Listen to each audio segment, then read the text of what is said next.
সেদিন চাঁদের আলো চেয়েছিল জানতে, ওর চেয়ে সুন্দর কেউ আছে কি?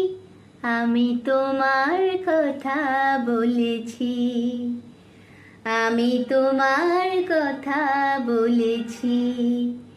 রূপসী বিজলি লতা পারেনি তা মানতে, বলেছিল এ চমক কারো আছে কি?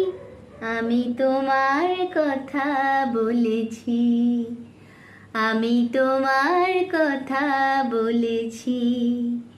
সেদিন চাঁদের আলো চেয়েছিল জানতে, ওর চেয়ে সুন্দর কেউ আছে কি? আমি তোমার কথা বলেছি, আমি তোমার কথা বলেছি।